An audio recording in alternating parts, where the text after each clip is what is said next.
Oh my God, here we are. Oh my gosh, we lost Neil. Hey, welcome everybody to the Headhunters and Boxers Talking Smack show, live in many groups on the YouTube as well. And today we have a special guest and a special announcement. So I'm really excited. We have Danny Cahill on the line. Now, Danny was just made aware that we have fired Neil. Neil and I had a big split, and he is no longer the co-host, and Danny has just learned that he is the new co-host of Headhunters and Boxers Talking Smack. Danny, I'm sure, is very excited, aren't you? I'm ready. Yeah, let's do it. Who needs Ready Neil? to rock. Okay. Who needs Neil? Oh crap! Neil came back. Wow. Oh, man, and listen, awkward. I was in the green room, all right, during this bit, and I heard what's going on, Yeah. and I don't appreciate that one iota. That's the shortest tenure I've ever had of a job. Not been last long at all. You still make it. I think you two should fight over me. Go. Well, I actually, to be honest with you, who's more buff? I think Danny has that lean buffness and the definition. You've got that brawn. You have the douchebag kind of buff. You know what I mean, DSP? You kind of have that, like. I have the douchebag you know what I mean? kind of buff? No, well, you're buff, not you. You're a sweet man. Your buff is like Danny's the lean, fit speaker kind of thing. You're like that brawny guy. You know, got the mask. I got a big squat. You got the mask. But that said, it's not like I'm wearing like my little brother's T-shirt either. I'm like, my T-shirts fit me. You know what I mean? I have to because I got a lot of that going on here. Unfortunately, well, I guess Neil's back on the show. Neil Lebovits. Everybody. Hey, I'm responsible for bringing Danny as our guest, right? So you are. Danny's a busy man. You're the best booker in the biz. He said, "quote unquote," for you. You got it. Old friends. Actually, here's the question, Danny. Why did you agree to be on this show? Your business is your subscribers going to fall off the cliff, sir.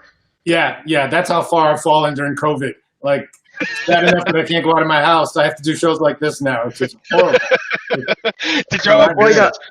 I was just coughing, right before the show, and of course, Danny mentions the COVID, and it reminded me. So somebody posted earlier in the group, what makes a good email subject line, and I gave some examples. Keeping you in the loop is one of my favorites right now because it gets a pretty high open rate and things like that. From LinkedIn, I'll do out of office. I know right where you're going. I know right where you're going. Go ahead.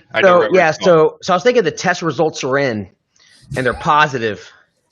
Yeah. Would that be a good open rate? I think. I'm sorry I touched you. Yeah. That would definitely get a response. Probably not the one you want, but yes, that would work. You know where I thought it was going? Danny's one-liner that I've used a ton of them. And people are saying, stop drilling on Danny. This is going to be a Danny Love Fest, this show. So if you don't want to see us fawning and kissing some icon butt, because you got an icon on the show, and I know that Danny's not going to, but you got an icon. We're gonna kiss some Danny ass, and and we're not afraid to admit that. Danny, I used to love your line. You're like, and hey, I'm just touching base. Maybe that's your whole thing. And all that stuff. But can I say one line? And I just wanted to hear it from you. One of the things I loved. It's a great angle. It was teaching me early on to avoid fall offs, and this had to save me so much money in my career. We'll get to our banter too, but that'll be throughout the show. You said. It was about you working at the suicide volunteer, see if you remember it, right? And you were talking about how, listen, you got to call people for the check-in call, right? And see how they're doing. Do you remember where I'm going to go? Because I'd love you to tell that story as opposed to me. No, I mean, I have. All right, no, because you have so many of them. So this is it. So you worked at the suicide prevention or whatever it was, and you said, listen, you got to ask people directly. Like, you're not going to put any bad ideas in their head, right? Like you need to ask them, like you were taught, in the suicide prevention. Are you thinking of killing yourself? Right. And you're right. And your point is, it's you're not going to put that idea in their head. You need to find out what you're dealing with. So, are you thinking of quitting? Are you thinking of are you regretting this move? And just being direct. The version that works really well of that. So the idea that I learned in the suicide line is, it's liberating to discuss what you're afraid of most. That's the idea, that when someone first calls, you're supposed to say, have you thought about killing yourself? Which seemed crazy to me when I was first trained. But then you start saying, about not paying a fee, because there's other ways to fill this job instead of paying me a fee. Have you thought about not taking this job and going to ask your boss for a raise? And I found that it worked. So it really increased my billings. Unfortunately, I was terrible on the suicide line, and they were dropping like flies. But it was really good for my recruiting. Really, at least your billing went up. Yeah. People in my Wait a minute, dropping like flies, like they were killing I was themselves. horrible at it. Yeah. Like they dropped, like they hung up because they didn't want a deal, or they were killing themselves dropping. No, I mean, just people would call all depressed, and I was on the suicide line, and I was just an easy mark. I'd be like, "Wow, yeah, you sound awful." Yeah, I would. What was your fall off rate on the suicide? I think it was fallout, right? It was hot. Yeah. Fall off. Yeah, it was not. There was not something like that. It's the only job I was ever asked to leave. They were like, "Maybe this isn't right for you." Because I would leave here making calls all day, and I would go to the suicide line, and it's not like people think. Like, there's not that many calls. Like, you get 5 or 6 calls in a shift, and that's a lot. So I was so bored. I was like, why don't we call them? Let's cold call. You're outbound. You're a recruiter. Reach out to people and see if they're depressed and if they want to talk to someone in the suicide line. So yeah, it wasn't my line of work. Yeah. Do you ever get a call like 40 days later where they said, Danny, one of your people killed themselves? You're like, I'm sorry, it's past 30 days. It's my guarantee. Yeah. Sorry. We have an unconditional 30 days. 90 days that they won't hurt themselves, but well, you know what though? I will say though, what I guess to piggyback off the story, that sort of like radical honesty. I've been a big fan of that as well. You know, I use that a lot in my cold call training, and to the point where, and I didn't make this up. This is just, but I just love the technique. Or you literally, the very first thing you say, hey, this is a cold call.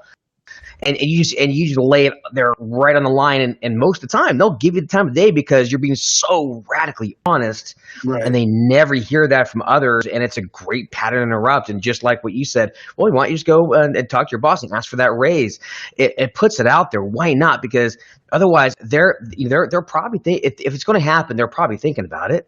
Right. Just get it out there. You know, and it builds trust. A lot of what people like us talk about is what we say on the phone, but that assumes that we get people on the phone. And a lot of the people that are watching this are saying, yeah, guys, I never get anybody on the phone. It's all email. So one thing that I've taught for the last few years that really helps, and you know, I learned this from my writing career, is if you take most recruiters' emails or most recruiters' phone calls and just delete the first 2 lines if it's an email, or first paragraph, or first 2 things you say when you call, and just start with the third thing, you get much more impact. So in other words, wait a minute, Danny. Going, hi, my name is Danny Cahill, and I'm with Hobson Associates, and we've been in business since 1973. And the reason I'm calling you is whatever you say next, you should start with.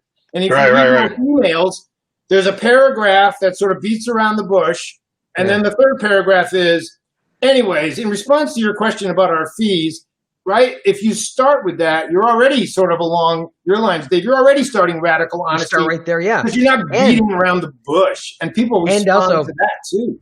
Well, you're right, and also what I found as well, which was really interesting, we kind of discovered as we played around with this and did a lot of testing and did a lot of practice sessions on this as well. And what we found was that if we did that, and instead of introducing ourselves, right, I just go right into it, and then when they ask us, "Who are you? What do you do?" It's a buying, not a buying sign, but it's a sign that they kind of maybe a little bit interested, and so it almost caused them to invest a little bit more. So we almost forced them to ask us, "Who are you? What do you do?" Right. Yeah. And that's great. I love that. Now, if I could chime in a little bit here in the direction, I'm going to say that we've covered. Our show is awesome with training. If we do say so ourselves. And if you want training, go to accordingtodanny.com. Amazing stuff. So sign up for it. Everyone loves it. It's one of the top rated trainings always. David's, of course. Go. However, I want this episode to be more of the Barbara Walters kind of the behind the scenes of an icon. I'm interested in that. And I think your people are too, because they get this stuff. And I mean, they get you from According to Danny. They know, and you're in, like the training stuff, like we'll just blow people away with this conversation on training. But I'm interested in the man behind the scenes. Like how does one, and I don't joke, I'm not being at all facetious when I say you're an icon. I mean, we use the word legend. No, you're an icon, Danny. And how does one even start at that? Like how did that how did that evolve? Like, you're good at what you do. How do you become like the name in an entire industry and like the go-to guy? Like, again, for us, we get you on the show. That's when we decide we're going to send out mass emails and we're going to get our biggest audience. How's that happen? Well, I don't think most things in life happen the way you plan, right? So I was working for a small firm, this one that I bought, and they started sending us to, quote, conferences. I didn't even know what a conference was, but I had already studied theater arts. I had already started to work in the theater as a playwright. So when I first started seeing speakers in the industry, and I don't want to name them because I don't want to make anybody feel bad, but it was just the times, right? So it was the early 80s, and a speaker would stand behind a lectern with a microphone and little note cards, and he would read off the note cards. And being a theater major, I was just like, oh, this is so wrong. Like, the stage manager in me wanted him to move and to interact with the audience. But I was a rookie, and I was just like, oh, these speakers are horrible. A few years later, I have some credibility as a recruiter, and I got asked to speak at a producers panel. It went well. So this is where you just it's sort of the nexus of interest. I had interest in the way these speakers were presenting, and then the nexus was opportunity. So it was a mistake. Like, I did well at a producers panel at a dinner meeting, and the next day, Terry Petra, who was the president of NAPS at the time, great trainer, by the way, in his own right, he called me, and he said, I hear you're a speaker in the industry. Because somebody had seen me the night before at a producers panel. Right. That makes you lied, and I said, yes, I am. And he said, well, I heard you did well in Connecticut. Would you like to speak in Orlando at our national conference? Normally, it takes 5 years of speaking and training, as you know, Neil, before you get invited to the national conference. And so I was a complete imposter. I was speaking at the national conference, having paid zero dues, never having presented in front of an audience. And I had like 2 months to prepare. So I put together a session called Life is Too Short for Slumps, which I later turned into a series that people bought. It was still the best-selling series I think we ever had on CD. But it was all about why people fall into slumps, how much slumps suck, and how to get out of them. And everything until then had been sort of recruiter skill set stuff. So, I killed. And it went well. I was running around the place, and I had a wireless lavalier, and people had never seen a speaker move like that before. So the great thing about the speaking business is if it goes well, show business is like this in general. If it goes well, there are no dues to pay.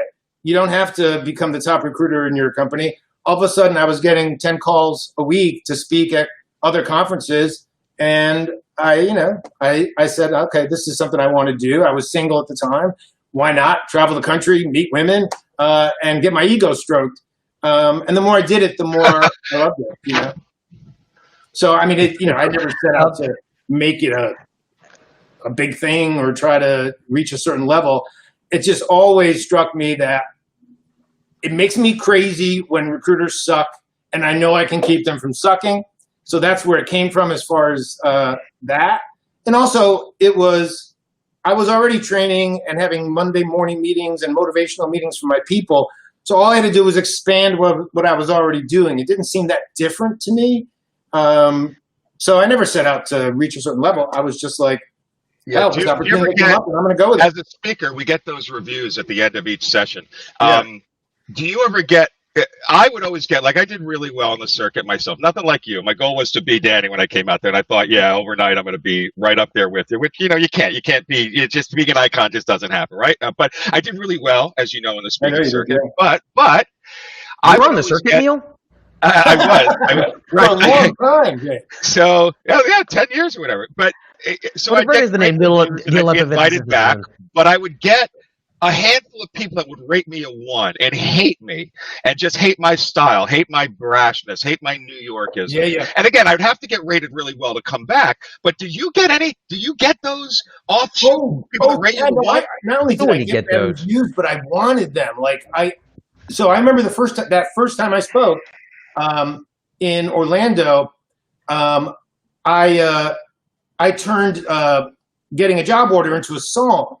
So I asked the audience for keywords, and then we made up a song, and I had 300 people singing this ridiculous song, and we made it like a rap song. And Steve Finkel, who at the time was sort of the giant in the industry, hell of a mustache, a microphone and stood in one place. I looked at the evals later, and 99% of the evals were, this was fun, this was hilarious. And Steve Finkel said, "This is the worst speaker in the history of speaking, and you should never bring him back again." And I was thrilled because the honor comes from Steve Finkel. Well, if you get a lot of bad evals, you're a bad speaker. Yeah. But if you get a couple people who say, "I didn't like this, I was offended by that," I remember at one point I made some sort of awful joke about. I used to think I was talking about Fallout. And I was like, I used to think I was a people person, but now I think Jeffrey Dahmer was a people person. And I got the worst hate mail from people who said, he actually ate people. And one person said he ate my second cousin, and you're a horrible person. And of course, she knows a celebrity. Horrible, that's pretty cool. But I was like, comedy is hard. What can I tell you? I was kidding. If you couldn't tell, I was kidding. You know what? But they can't tell you're kidding. They can't tell you're kidding. If you get a couple of bad reviews, then that means you have an edge and a style, and and people remember you. I know that there are people who just say, "I don't like that guy's style," or I've had people say, I go to training for training. I don't go to training to have an experience or be entertained. Okay, I'm not your guy. That's fine, right? On the other hand, I think people remember, it's funny, you remember the suicide line stories. You probably don't remember the bigger session that was in. And that's what I found early on. People remember stories. They remember jokes. They remember relationship comments. I've always been open about my personal life in front of a crowd. Even though I'm a private person in private, I'll talk about it in a crowd because it's safe in a crowd. And people remember that, right? So I think you're smart to have gotten some bad reviews. That meant Neil's known for having a certain edge. If everybody likes you, then you're just neutral. Yeah. Well, one thing I talk about a lot is having emotional impact, and I think that's where it comes from. Is that people, you're trying to be vanilla, but you really, how many fans of vanilla are there? But I like Ben and Jerry's, specifically Cherry Garcia. That's my personal brand. People don't like it. I love it. And what I found is that for me, when I started coming out and I started really injecting my personality into what I did, and you never really came out on the show before. You're coming out now to everyone? Is that I'm coming out now of the closet, yes. Hold us with Danny on the show. That's what it took. So I've been afraid to admit I'm actually a Neil fan. I don't like to admit it. So I'm coming out about that. But it coming out with my style, as well as some of my weaknesses. I've got a speech impediment, and trying to use that as some inspiration for some others to get out. And what I found was that. I had a lot of haters at first. I usually tell people you'll get the most haters in the first six months to a year, and then it kind of dies down. Once you're established, then you get occasional here and there. But for the most part, if you can get past that first few months or first 6 months, whatever, people that don't like you, get past that, and then you'll be fine. And so, and the interesting thing, and I talked about this earlier today in a live segment in the Heart, and somebody had mentioned to me, facts or features tell, stories sell. And I'm like, kinda, but that's not. But you're not looking at the nuance of it. It's not so much the story, because your story might suck. It does have emotional heft. You don't have to tell a story. You don't have to just have something with some emotional impact to grab them by the whats and get them to come to you. Whether that's your personal style, my personal style, Neil, I think he has a personal style, I believe, but whatever that is, some people won't like it, and that's fine, but it'll draw the right people towards you. So whatever you're doing out there, man, just have that, just some sort of emotional impact. Make me feel something. And if you don't make me feel something, I'm not going to learn from you. But, it can't just be emotional, though, right? So I think the real skill, which, I have on good days, I don't have on bad days, is there's a connection to, and this is true when you see a movie or see a play or read a book that touches you, it's like you recognize yourself. Like there's a moment, right? Like just this morning, I was saying to somebody that I don't understand why plane travel is so exhausting. You literally do nothing but sit. But everybody who rides on a plane for a living knows that feeling of utter exhaustion. And all I did was sit in a chair for 4 hours. Why am I tired, right? Everybody knows that feeling, just like recruiters have recurring feelings. And what I try to do is just, it's a fancy way of saying keeping it real, but just saying, I know what you feel as a recruiter because I feel it every day, and trying to find a connection between what they recognize as real or vulnerable. I mean, you're 100% right about your vulnerability, because I still think the best stand-up comic of all time is Richard Pryor, and his material holds up pretty well if you look at it. It's not as dated as you would think, but he would start every show by coming out looking scared as can be, and then he would whisper into the microphone loud enough so you could hear him. He would go, "Oh my God, I hope I'm still funny." And well, Danny, endeared him to people because he knew he was funny. He knew he was about to crush it, but he didn't start by saying, "Hey, I don't know if you know, but my comedy record is #1 in the stores." No, that's the wrong way to start. The right way to start is by saying, I'm exhausted and really tired. I had a long plane ride, but I'm going to try as hard as I can today. And I knew that as a recruiter. I would call up hiring authorities and I would say, "You're a CEO and I'm a recruiter. So the power dynamics in this call are so unfair. I hope you're nice to me." And they would start laughing. It's the same idea. Show vulnerability and people are drawn to you. Show arrogance. And so many speakers just want to come across like, I was a big biller. I'm on Pinnacle Society. I'm a big shot. You need to know I know more than you. Well, even if you do know more than me, now I don't like you. Yeah, I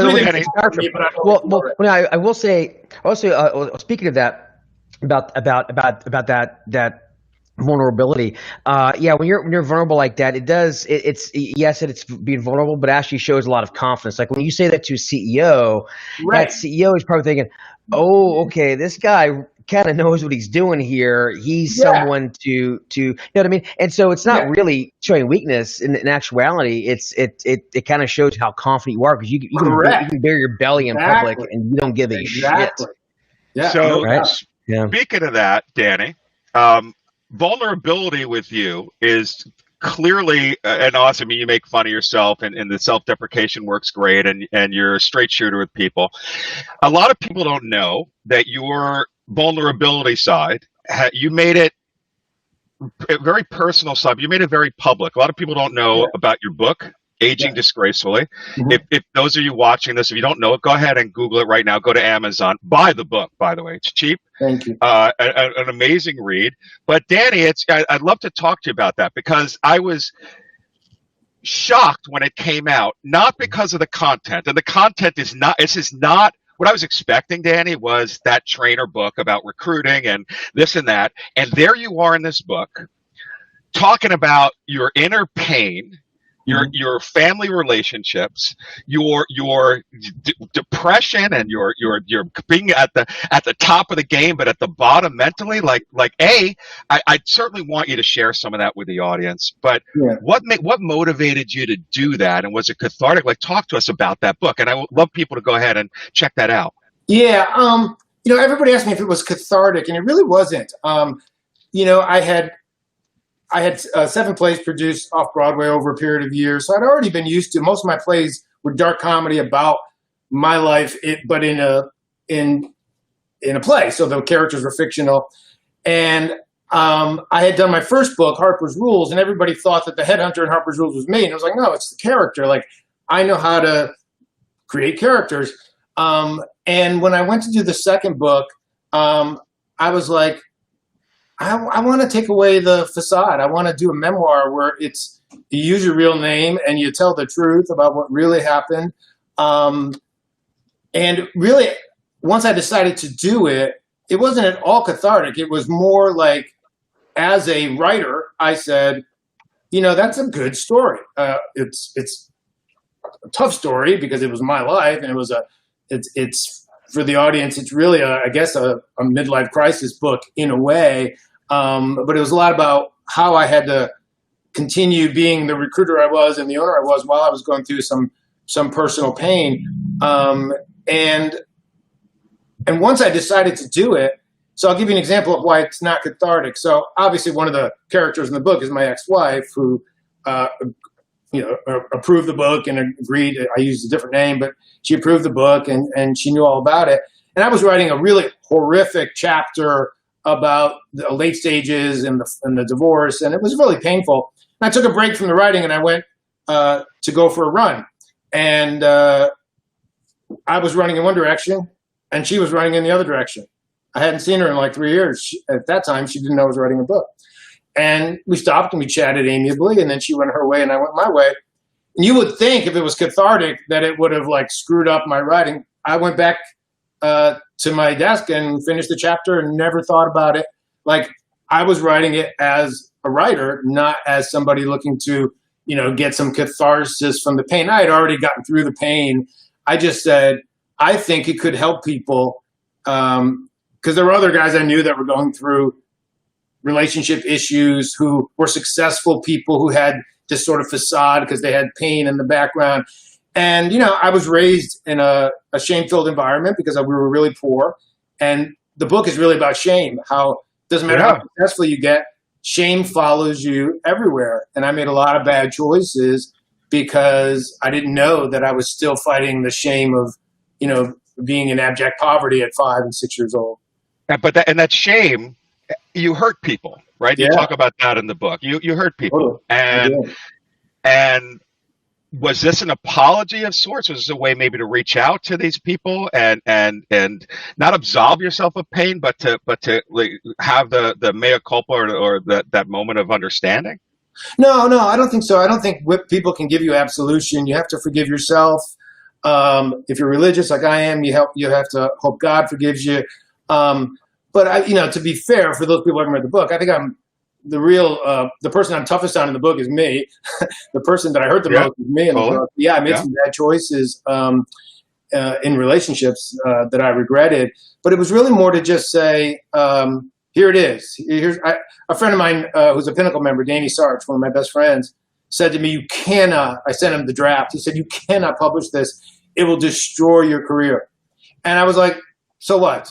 This is the truth. This is what happened to me. I've already had a career. I don't care. And he wasn't giving people enough credit because the book's been out 2.5 years now. I've had so many people say to me, dude, I've been going through that kind of stuff too.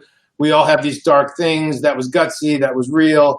And they were more appreciative of the way I was as a speaker, having learned what was going on behind the scenes. So, not to get all the truth will set you free nonsense, but I found, I didn't mean for it to be catharsis.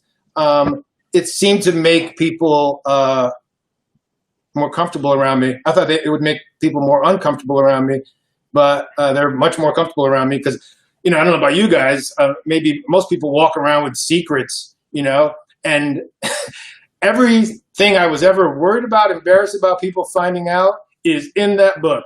I never did much wrong before that book and never did anything wrong since. And so now I nobody's got anything on me. It's all in there. I wrote about it. Well, you think about recruiters, I find is that we're a lot like the land of misfit toys in a lot of ways. Yeah. And it's I think it only seems recently where people come out of college saying, I want to be a recruiter. When I got in, it wasn't like that. You fell ass backwards into the business, and you were typically kind of broken from something that you did before. So I'm curious, how would you say that, having come clean with that, and I guess a lot of folks are identifying with that. How much do you feel that affected your ability to find success in the business? You know what I mean? Like, do you find that it was kind of one of the drivers that made you successful? The shame, and is that something that? Yeah. So, and there's a great TED Talk by a woman named Brene Brown, and probably a lot of people in your audience have read. Oh yeah, she's all about shame-based experience, and there's a lot of negatives to being raised in shame, right? You're never satisfied. You're worried that you're not as good as other people. But it is, as you say, Dave, it's a tremendous driver because I always had to, because I didn't have anything, I always had to perform. I had to, because we didn't have money, I had to be a really popular kid for people to hang around with me because I didn't have anything else to bring to the party. I had to be the top producer because I had no money. And then it always drives you to, if I'm going to have recruiters stay loyal to me and work in my firm for the rest of my life, then they have to believe I have something to offer them, that I can provide support, that I know what I'm talking about, that you're going to close more deals working for me than you would for somebody else, but you never believe you got there. You know, I've been saying to people for the last few months, they say, geez, you know, COVID, how did that hit you? Well, how do you think it hit me? We had 37 people here that I had to send home one day. We're in Connecticut. We were near the epicenter. And so all of a sudden, people have been working here every single day. We're gone. Everybody's working from home. We're trying to find a way to react to that. Our clients are scared. There's no business. Now we got to go hustle. And I've got senior people who haven't made BD calls in years. So, of course, it hit us hard. And I couldn't have been, in a very perverse way, any happier. Because when you're born in a shame-filled environment, those crises are wonderful opportunities for you to prove yourself again, which is what, at some core level, you want in life, right? So it's crucible. It's been amazingly fun, as weird as that sounds. An epidemic, just like the 2009 recession. I mean, my general manager and I, Lisa, we've had to make some really tough calls as managers. We've had to work 12, 14-hour days. We do it, and we've done very well, and I couldn't be more proud of it. But I'm not capable. People say, are you ever going to retire? I don't even understand what that word means. No. If you're raised the way I was raised, it's like, as long as you're doing something you're passionate about, you do it as long as you can do it, right? But you know what, Danny? But that's that. such a line that it took me. I was dreaming of retirement in my corporate job. Like, it was a fantasy. Every day was just another day closer to retirement. It wasn't until I got my own thing that I understand that I understand. Right. But it is for a lot of people, and it should be. My job was a dream. My job, I mean, I was a global president making crazy money and stock options that, you know, you need to tap in $500,000 for quick. Like, it was just ridiculous. But I was miserable, right? Yeah. And I can't imagine now. Like, why would I retire? I'm working from my bed right now. Right. Talking to an icon in the industry and amazing people, thousands of people. Like this is I love this. But it's a cliche until you do it. Well, it's a very American idea, right? It's only in America that the idea of work is to get to a point where you don't have to work. Yeah. It's a very American idea that why would you work if you could afford not? I haven't had to do it for groceries for 20 years. But Henry James said, the purpose of life is to have a purpose in life, right? So it's only in America that you're supposed to get old and stop doing what you love doing as soon as you're financially able to do it. And then you're supposed to move someplace warm and put on plaid pants and chase a white ball. Where is that way of looking at life? Well, you know, the one I will say is that, and I feel the same. I had a conversation with Lisa, my baby mama, and we were talking about, working hard. Actually, I work a lot, and of course, people say they go into business because they want the lifestyle. They want a lot of freedom. And yes, that's true. But I told her that. I said, look, you know, in a lot of ways, think of yourself as if you're a painter and you're painting all day and you're grinding away at painting. Someone comes in and says, don't you want the freedom? And you're like, yeah, I have the freedom to paint my thing, and I'm building my thing. And that's kind of creating the art. However, having said that, I also recognize that, as you said, if you come from extreme, like for me, for example, I have this speech impediment, and I was very socially awkward, very socially anxious. I had a lot of social anxiety, and that drove a lot of my early success because I instead of running away from it, I met it head on, and that was the obstacle was my way, right? So, but I do have to say, at some point, I had to let go of it, and it had to now be in for the love of the art and for the love of creation and creating a thing that exists out there in the world apart from me that I did. Right. And so I'm curious, you know, you talked a lot about having those negative feelings drive you, right? Could you tell us maybe about how you were able to make that? Because at some point you have to let that stuff go and make a transition, right? to doing what you love instead of having to prove something to somebody else. I think, right? You know what I mean? What was that? Did you ever experience that in your career? And if so, what was that like? No, I don't. I can't say I did. For me, it's there certainly has been a sort of ladder to climb, right? Where there's no question, and you guys know this just from training.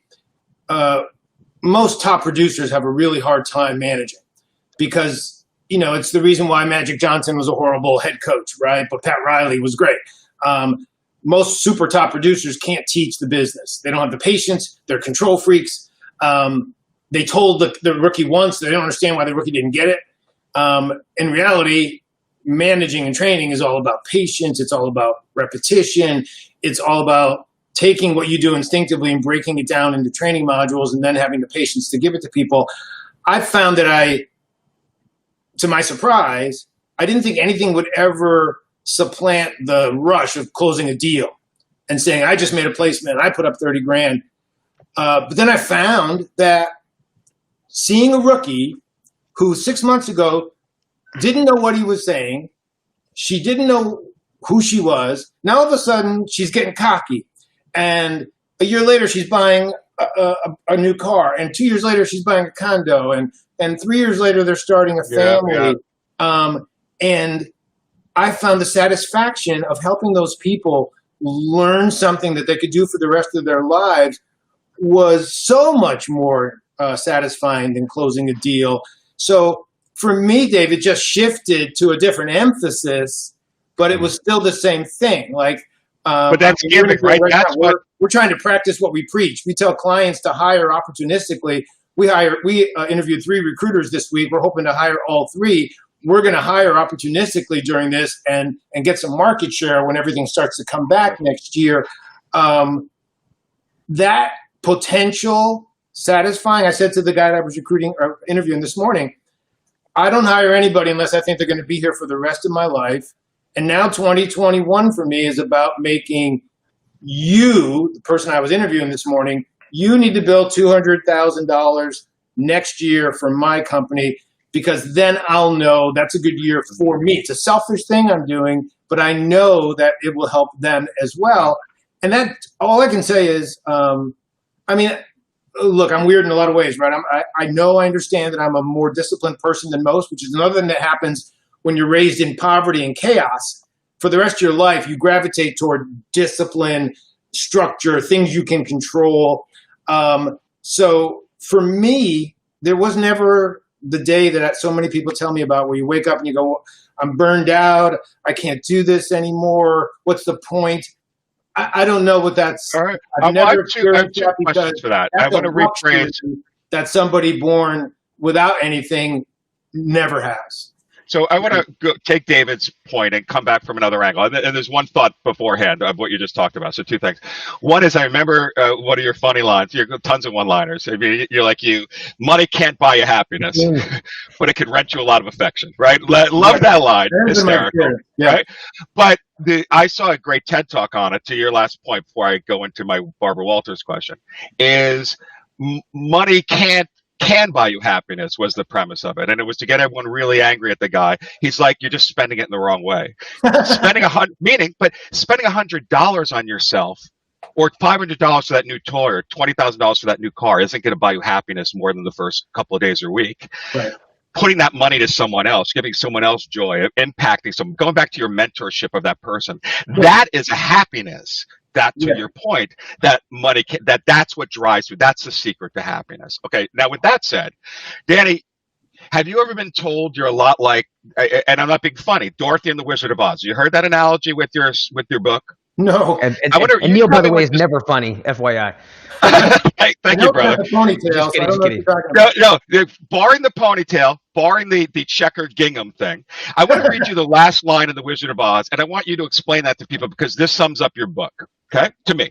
Mm-hmm. So Dorothy said right at the end, right when everyone was around her, back in black and white, she said, if I ever go looking for my heart's desire again, I won't look any further than my own backyard, because if it isn't there, I never really lost it to begin with. Yeah. There's no place like home. Right, right. So Danny, talk to us I about didn't remember that. that movie. That's your story, I isn't watching it? that movie when the flying monkeys started going. They started out, so I never got to that part. So do you Wow, remember Neil, that? very, That very meme? insightful. I Very told you I insightful, want a Neil. Barbara Walters moment. I want this guy to cry. I promised the You Barbara are. Walters moment in my email. You made me cry almost every show. That's by accident. Crying of embarrassment. But Danny, Right. so does Every that time you line show mean up. anything more to you now? Meaning it was always there to begin with. And if I have to go, then it wasn't home. It wasn't ever my like. Was that meaning? Because that's your book. Yeah, I guess. I mean, but I have to say, I can't tell you how many people, and I don't know if this means it's a good book or a bad book, but you do read into it what you want. I mean, I've had amazing reactions to it, and people take different messages from it, which I think is good, right? Because that shows that there's some depth to it. But yeah, I take your point though. There's no doubt that at the end of the book, as you know,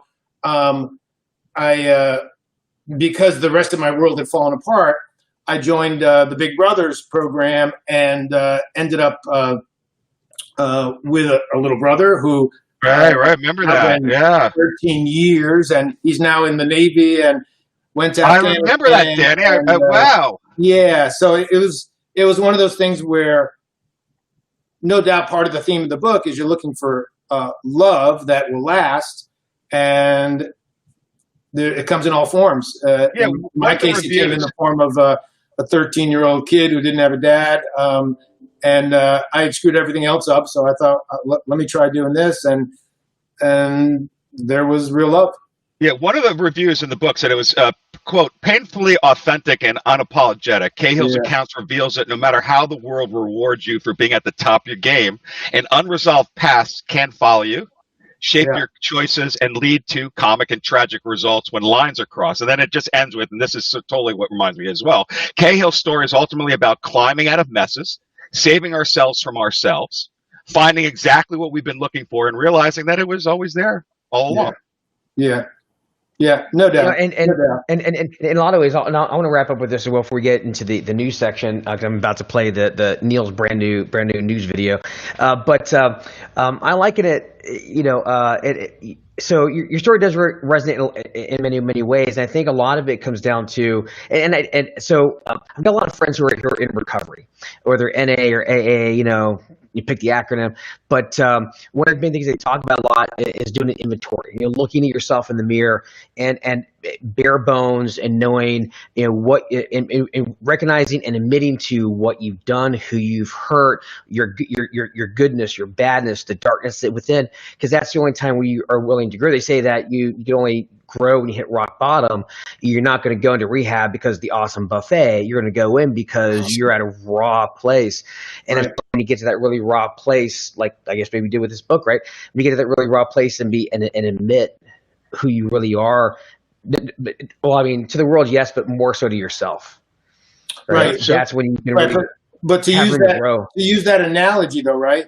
And I think the number is 72. It might be 73%, but something like 72% of people go to one rehab, relapse, and have to go to another one, right? Mm-hmm. So we have this idea that once you realize you need help, then you go get help and everything is fine. But in reality, people fight these issues over and over for a very long time. I've managed recruiters who've had the same personal issues for they sort of rear their ugly heads. Then you have to face it again. It's not, I recognized it, I wrote a book, and now everything is perfect. It's more, I think, real to say, I recognize my tendencies, and now when I see them coming, I head them off at the pass before I let things get nuts. Most people don't even get to that point. That's good work. That's the crazy thing is they don't even get to that point. You know what I mean? It's about they need to be able to do that, and I guess you can say repeatedly do it. But I think most people, unfortunately, just don't have that ability to be honest at all with themselves, and they die miserable because of it, unfortunately. Yeah. But that said, we've got some news coming up here, so let's check out our brand new little news video. We don't have any music to it. It actually Neil gave me this. I'm hearing the music, dude. Great news music when it's silent. It's like no, it's playing the music when there's silent movies. All right, so this is the section, Danny, where we go over some news items and we give our thoughts on what's going on in the current world events. Yeah. So I didn't know that. Anyway, Neil, the music was playing, brother. The music came through. It did work. It didn't come through. Did it come through? I didn't hear it. Oh, I heard it. That's weird. All right, interesting. Oh. People in the audience will have to tell us if it came through. So, a bunch of interesting stories this week, and then that could be me playing it. That's why. All right, it is me. I accidentally hit play, but I can't figure out. Oh, it's hysterical. I hit an MP3 on my end. Smoking that devil's lettuce here. So here's an interesting. So this was a news article that just came out. This was from J.P. Morgan, and J.P. Morgan did a poll and a study, and they're claiming that younger employees are particularly disadvantaged with the whole working from home movement. Amongst other things, they feel they lose an entire experience, much like the kids that have to go to school virtually in college. They're missing the real learning opportunities that will shape their lives. Thoughts? Well, first off, they probably don't have the discipline to work from home because that takes a lot of discipline to be able to be effective, and it's definitely a learning curve. But yeah, you're right. I think they miss out a lot of. There's a lot that you learn. So I used to be a skydiver, not a tandem, but I mean I was a licensed skydiver for close to 20 years. Haven't jumped in 4, but and one of the things we'd say in skydiving is that you learn more at the bonfire at night. After all the jumps are done from the other more experienced jumpers than you do in free fall. And I think, you learn more from the water cooler and from the conversations you have than you would just be the homemaker your call. Well, and I think that's 100% it's not right. just like you're right that there's an osmosis if you're hearing people and there's an energy in an office, but it also now if you're going to work from home, it requires, people say it requires trust. Well, of course it requires trust, but we can all see how many calls somebody made in a cloud computing system. What I think is the temptation now when you work from home, I mean, I consider myself fairly disciplined, but it is amazing how the people on websites, if you go to an MSN or a Yahoo or Daily Beast or whatever it is you read, then they always have these little icons on the side. And it's so tempting. Like it'll say what Paris Hilton looks like today will make you sad. So then you click on that and there's 30 slides before you get to Paris Hilton. Or top 10 promotion, that was number 7. And then at the very end, a lot of times, they don't even have the slide on Paris Hilton. And I'm like, oh my God, that's time I'll never get back. Because now I have to Google Paris Hilton and look at recent images. Because now I have to know. And if you do that 6-7 times a day. Well, I look at that when you go look at her video. I have her video if you want. I can email it to you. And there, my friends, is your lesson on email subject lines. Leave something out. Leave a part. Make it clickbait so they want to click it. Again, keeping you in the loop. Right. But I'm saying what? In an office, holy shit! I'm clicking on the Paris Hilton slides. I say, can I talk to you in my office? Because that's not what you're getting paid for. No. Wait, requires a level of discipline and trust that it never did before. So I learned my best stuff, and this is what's great about the Facebook group, right? All of our groups is this peer learning that you get and the great advice. It's priceless. So you really can't learn that though on your own as opposed to working in an office. I mean, proof positive. Do you still do your retreat to your office when people come in and you train them live around your team so they learn? You still do that? We did for right up till COVID, and we will whenever it's safe again.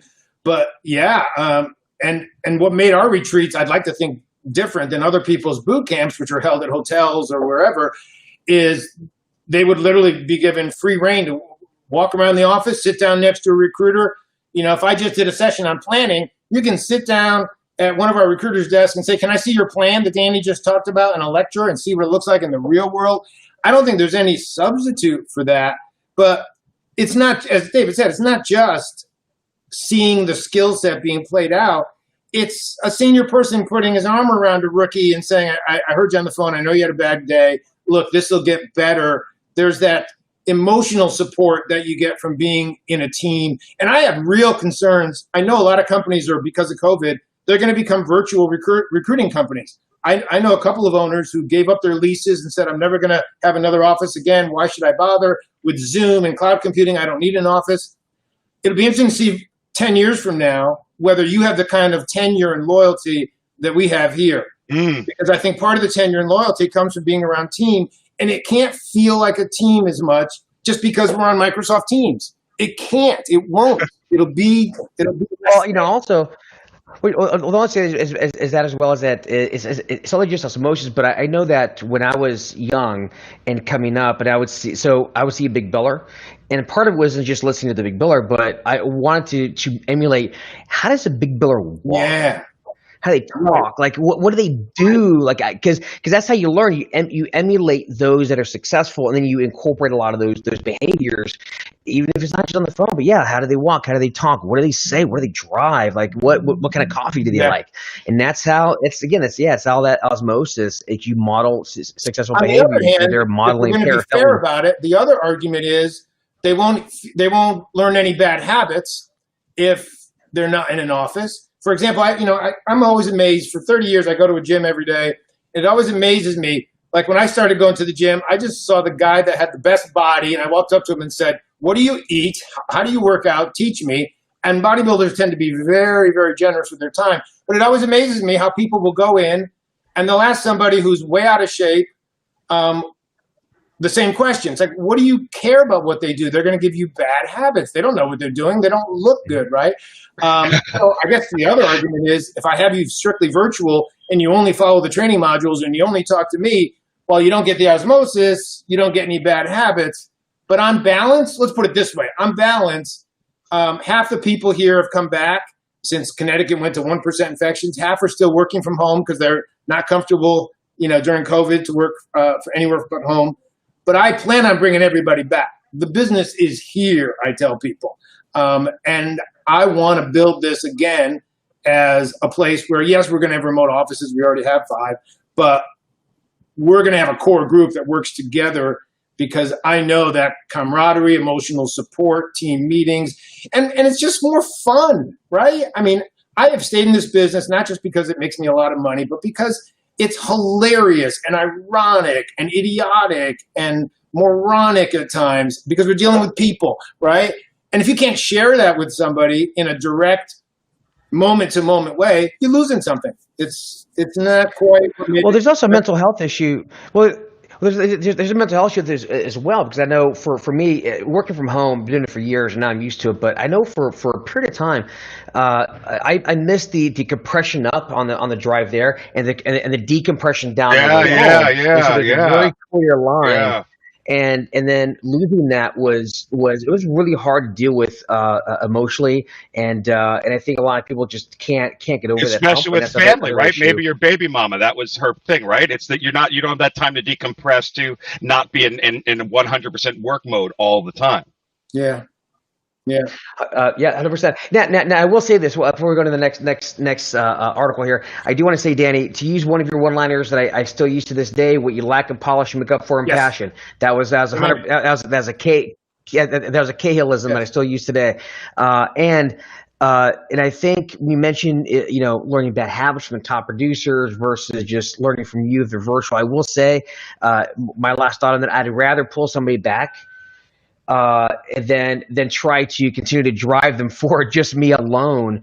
And I think a lot of it, and there's only so much you could do virtually. But yeah, so that's my final thought. Being in an environment like that around other billers, just in general, even if they do learn bad habits, that's okay because they're doing what they need to do. They're absorbing the behaviors of other people that know more than they do. And then you as a trainer, boss, whatever, can kind of sort that out for them. But they need those experiences. Yeah, agreed. All right, so segueing to I've always looked for that I would lose if nobody came back is when I start a rookie, especially one who's got a big personality, like you said, David, somebody you'd have to bring back. If a top producer comes to me and goes, "I hate the new kid. He's not going to make it. You got to let him go." That's when I know that new kid's going to be good. Top guy's feeling a little threatened already. Yeah, that's a great point. So maybe our last article, because this one I know is going to beg some conversation, but the World Employment Confederation. It's just amazing how many organizations there are. And the fact that I can quote them and no one's even heard of the WEC, they probably have, but it gives them instant credibility. I love that. But, this is certainly based on data, but that the staffing industry overall is recovering more quickly now than the 2008-2009 recession.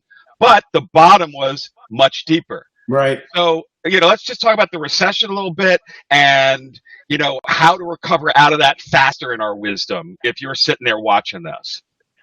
Yeah.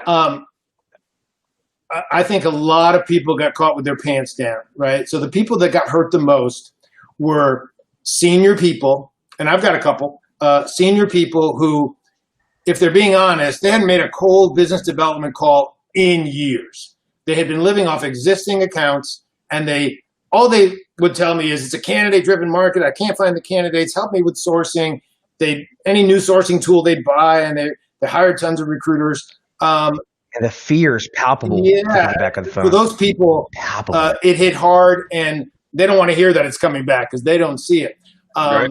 The firms that were always client-centric, BD-based, where you got to come in, if you're running a 360-degree desk, you got to come in every morning and pound out both marketing calls, have an email marketing campaign, a text marketing campaign. You got to hit it from different angles, but you got to be BD-centric. I think those were not only not hit as hard, and they've come back faster, no doubt about it. It's not too late for people to say, okay, it's all about BD. You can find the candidates. You need to find the job orders. There's less of them. The people that have done well have said two things. We got to do more BD, and we've got to be more effective. In other words, since there's less business, you better close what you got. So it's about closing skills, and it's about BD skills. Now, having said that, there's some realities, right? I've had people call me and say, I've got 10 offices in hospitality. What should I do? Oh, my God. I have no idea. Or I run an aerospace. Change industries quick. Well, look, aerospace isn't coming back till 2023 minimum. But almost everything else, certainly IT never got really hit hard, but healthcare, IT, accounting, and finance, I think people who got through March, April, and May tell me that August was a great month, that they've got a big pipeline for September.